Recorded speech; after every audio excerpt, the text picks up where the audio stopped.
Приветствую всех телезрителей канала Якутия-24. Сегодня мы находимся в арт-галерее «Юргель», где завершается выставка, такая семейная выставка Яковлевых, мамы и дочери, с Арданой, мамой Анжелики. Мы в прошлый раз тоже отсняли для вас мастер-класс, посмотрите обязательно. Ну а теперь настала очередь знакомиться с Анжеликой. Анжелика, очень приятно. Очень приятно. Анжелика у нас является студенткой, да, Арктического государственного института, уже на 4-м курсе. Да. Ага, отделение графика, книги. Угу. Сегодня мы будем показывать технику линогравюра, получается, да. И немного расскажем, что это такое, да. И как можно работать. Да, познакомим телезрителей, потому что, наверное, не все, да, знают, что это такое, что это за направление, какие у нее особенности. Анжелика, вообще хотелось бы немножко про выставку у вас спросить. Здесь очень много ваших работ, да, они все в какой-то единой технике или абсолютно в разных стилях? В этом зале в основном расположились работы по графике, по правую сторону. Мы видим тут и как отпечатки с линогравюры, так и отпечатки к ксилографии, то есть от дерева. А также есть мои наработки от пленера летнего, эту работу гуашью. Вот, в основном в этом зале так. А как часто вообще вы выставляете свои работы? Вот такая возможность у вас есть, как у студентки, да, уже выставляться в таких вот масштабах? Это арт-галерея «Юргель» очень помог нам Поддержал, да? Да, поддержал для начала. И при открытии выставки Юрий Васильевич сказал очень теплые слова, немного процитирую, что все великие художники Якутии начинали с малого, и этим трамплином к будущему служила эта галерея. Сколько работ у вас здесь представлено? Где-то, считая с работами матери, плюс 40, да, где-то 45, 52. Ага, все вспомнил. Это правда, что вы пошли по стопам мамы и тоже захотели жизнь свою связать с творчеством? Наверное, да. С ранних лет было влияние матери, в том, что рисовать, что творить руками, прям мне казалось вау, и с детства стремилась к этому. Поэтому после школы поступила в Намский педагогический колледж, где окончила его с дипломом про учитель изоочерчения. И дальше там мои руководители рекомендовали поступить в АГИКИ, более творческий вуз. Я, соответственно, и поступила туда. Не пожалели, надеюсь? Нет, вообще ни разу. Хоть там и надо учиться 6 лет, но все равно круто. Да, работы действительно очень яркие, очень красивые.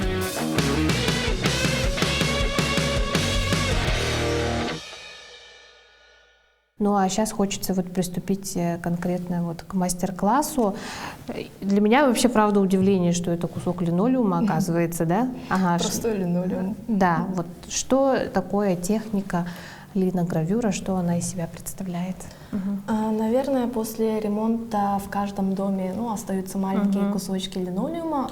Мы используем именно коммерческий линолеум, получается. У нас есть в вариантах более светлые, более темные. И они ведут себя по-разному при резке, получается. Некоторые более твердые, некоторые помягче.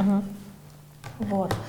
И линогравюра у нас относится к высокой печати. То есть мы режем, и поверхность остается нетронутой. И эта поверхность отпечатывается на бумаге. Вот. У нас есть специальные инструменты для печати. Это у нас штихеля. У меня V-образного выреза разного размера. Также атрибутом неизменным является валик прорезиненный.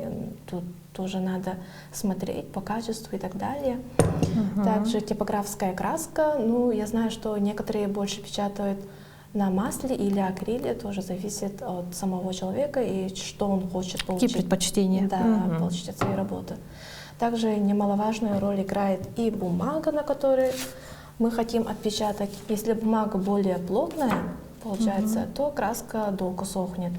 А вот простая офисная, ну, сохнет быстро вообще. И от объема краски тоже.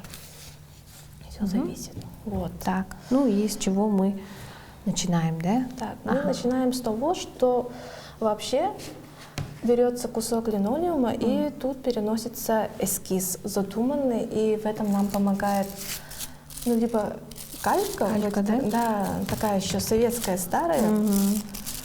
Мы через него, ну, условно говоря, наш кусок линолеума, мы ложим рисунок и через кальку отпечатываем, ну, там ручкой там, и так далее. И остается рисунок. И получается, этот рисунок мы будем, когда работаем, обводим маркером перманентным, чтобы он остался, и наша работа во время резки не размазывалась. Вот. Весь начальный процесс такой. И потом уже берется рисунок уже, который нанесен, и мы медленно начинаем резать. Тут важно соблюдать технику безопасности, когда режешь. Техника безопасности в том, что нельзя в свою сторону, конечно, делать, или когда режешь, близко располагать пальцы, что иногда он так соскочит и получится рана. Вот. Ну и начинаем. Берем штихель и уже свободными движениями начинаем резать. Остаются стружки, мы ее просто смахиваем в сторону. И чтобы не запутаться, когда вырезаешь, мы иногда простой тушью там линолеум черним, чтобы видеть, где тут мы нарезали, а где еще нет. А где вот надо прорезать, это вы уже изначально знаете или это рождается вот во время мы процесса? Рисунок перенесли, получается, и уже по этой схеме уже просто, понятно, да? Уже понятно. Это как раскраска, но наоборот вырезаем. Так. У каждого материала есть также свои свойства. То есть, если у нас линолеум такой немного, ну, резина получается, и он отпечатывается, если есть станок, более плотно, укрывисто и так далее. А если мы режем на дереве, то есть техника ксилографии, дерево оставляет свой отпечаток, волокна и так далее тоже. Интересно получается. Может, я попробую. Давайте попробую. Так, какой стороной? Вот тут V-образно, да, и... Ой.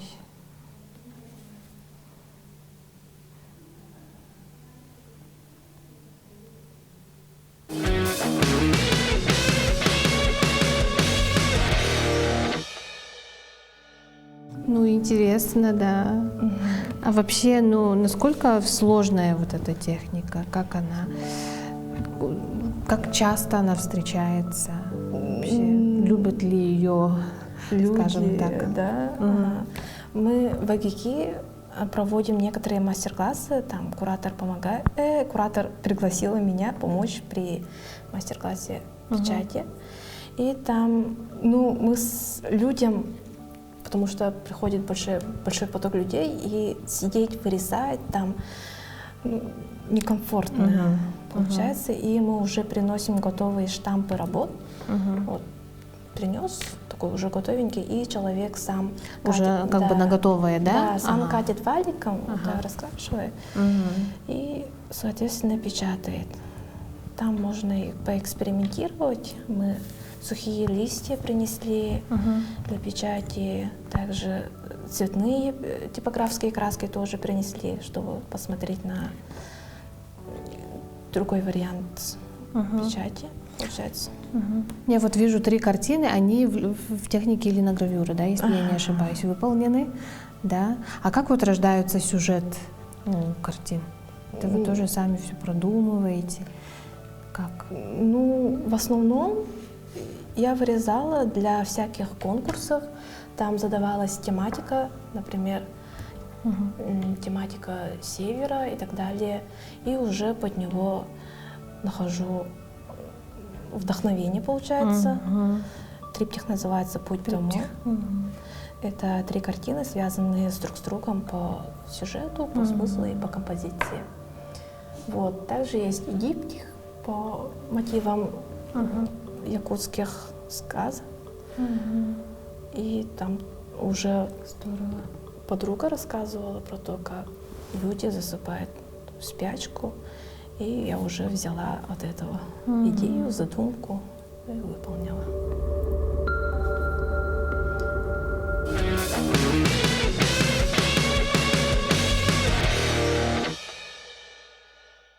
Когда деталей мало, мы просто берем штихель гораздо большего размера, чтобы побыстрее вырезать. А когда надо мелкие детали, уже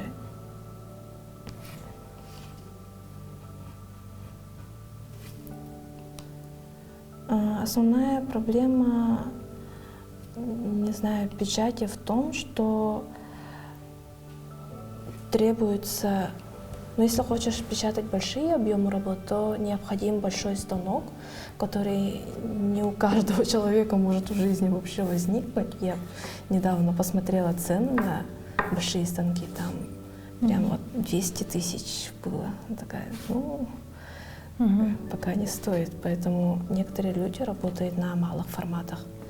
А так на просторе медиа я видела, что большинство людей отпечатывает также и на одежде. Они получаются как своеобразный принт на шоперах и так далее. То есть можно применить в любом направлении.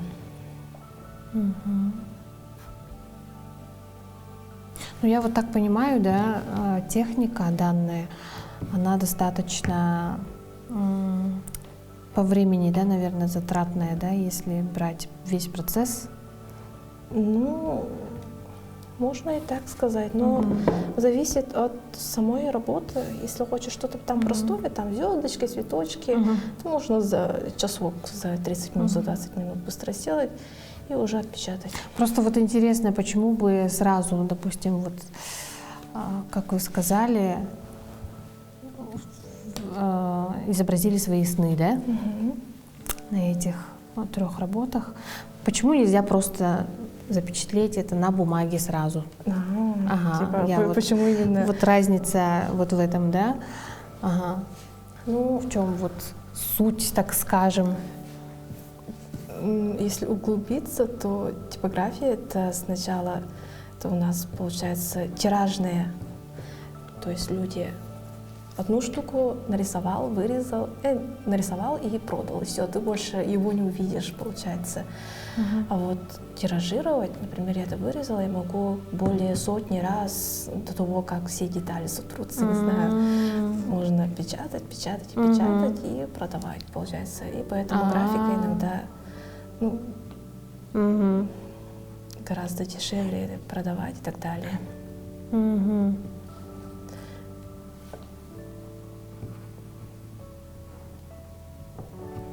Так, все, мы вырезали. И смахиваем щетка-щетина. Как бы остатки, да? Остатки, всю пыль и так далее, чтобы при печати не было всяких мелких.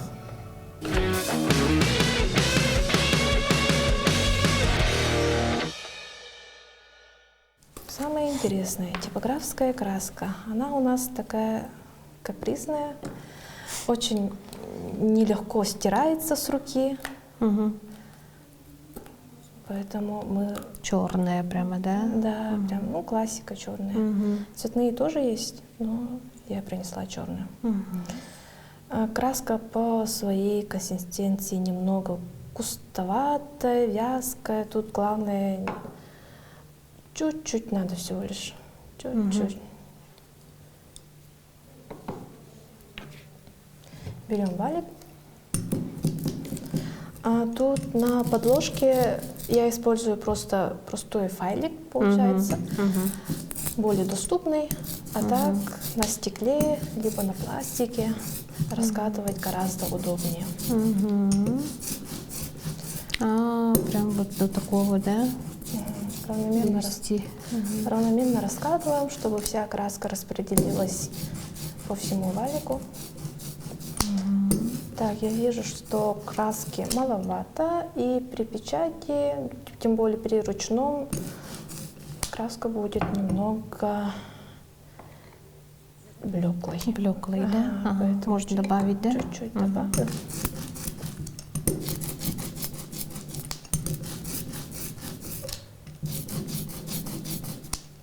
То есть наша задача здесь, чтобы валик полностью был, да, в краске, да?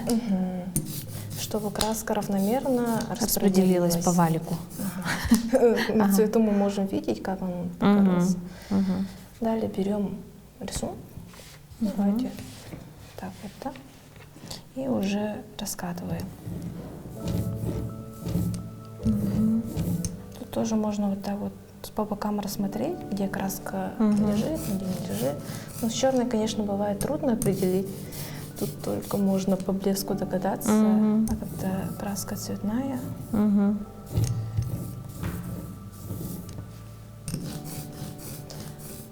Также, когда при первом оттиске, получается, мы видим первую печать, и нам могут не понравиться некоторые детали, и мы тогда стираем обратно краску и режем, что нам там не понравилось. То есть можно исправить, да? Да, что-то? можно исправить.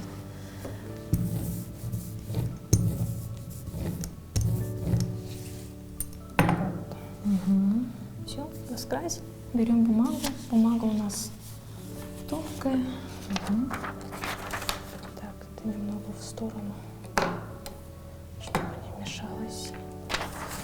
И распределяем и компонуем лист посередке. Берем барин. Можно также заменить его ложкой столовой. Это тоже специальный инструмент, да? И тут важно следить, чтобы это лист или сам линолеум не сдвигался, да? Да, не сдвигался, не елозил. Ну, бывает, конечно, случаи, когда это немного руками и работа выходит немного косой, кривой, или краска размазывается.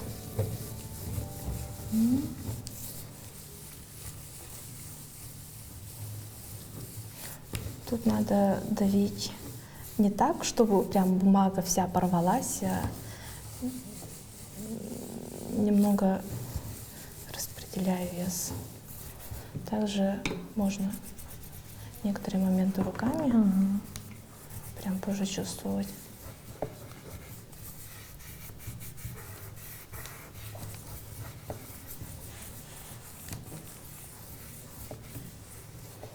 Все.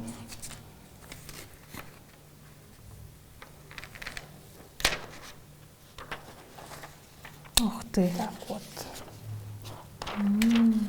Красиво как. Краски чуть-чуть маловато. Ну, в этом тоже есть Ну, в принципе, как бы, да. Можем добавить, чтобы прям черное-черное было. У нас в институте за такую печать бы и не погладили по головке, сказали бы. Ну, наша задача, мы не в институте, да? Да, наша задача, главное, показать, как это все, понять да? и Да. экспериментировать. Ну, для меня, для человека, который не занимается художеством, да, уже красиво, знаете.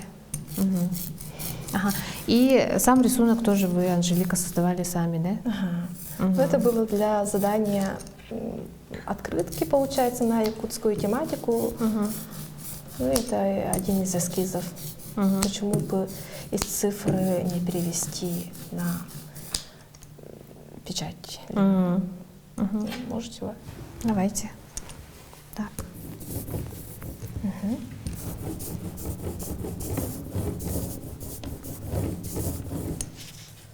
Держите края.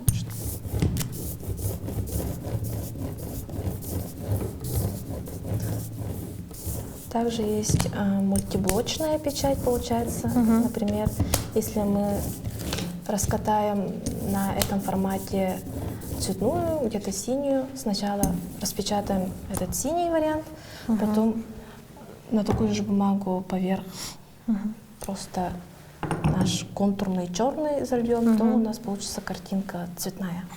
Цветная картинка. Так. Сейчас посмотрим, насколько краска легла.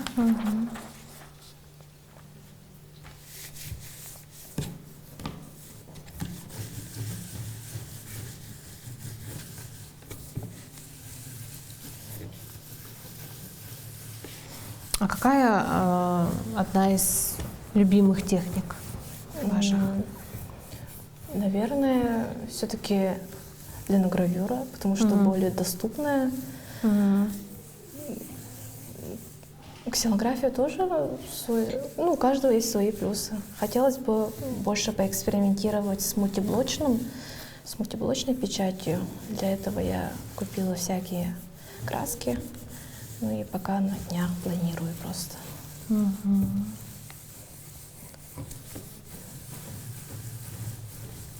А что вот, опять же, в сюжетах ваших картин в основном чаще встречаются? Какие-то фантазии? В основном это сказки, легенды северных народов, получается.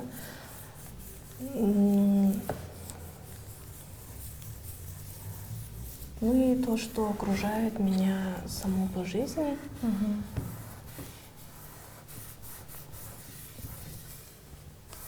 Одна из любимых работ.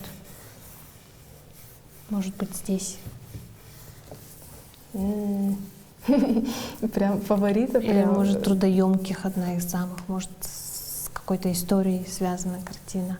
Ну, с историей у меня прям интересно, это динозавры это, но это не про печать, а просто карандашный зарисовок. Это вот, да? Да. Ага.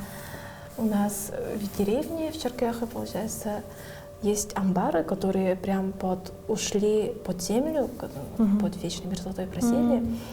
И раньше наш дедушка пугал с младшей сестрой, что если вы будете вести себя непослушно, вас заберет динозавр, который живет в этом амбаре. Мы прям пугались этого амбара, когда искали маленьких телят. Ну и пошла байка, что там, когда мы хотели гулять где-то в лесу, между друг другом, динозавру это вербарама, не иди в динозавр, обойди его стороной и так далее. И моя средняя сестра Женя прислала фотографию, она гуляла около того места и такая: не хочешь зарисовать? А вдруг это реально динозавр их съел? И так далее. Это было недавно, да? Нет, где-то 5 лет назад. Ну, когда уже повзрослели. Да, когда уже повзрослели, и было интересно порефлексировать на эту тему. Здорово. Так. Ну вот. Краска более плотная. Да. Можно это потом вырезать и красиво оформить в паспорту и повесить уже.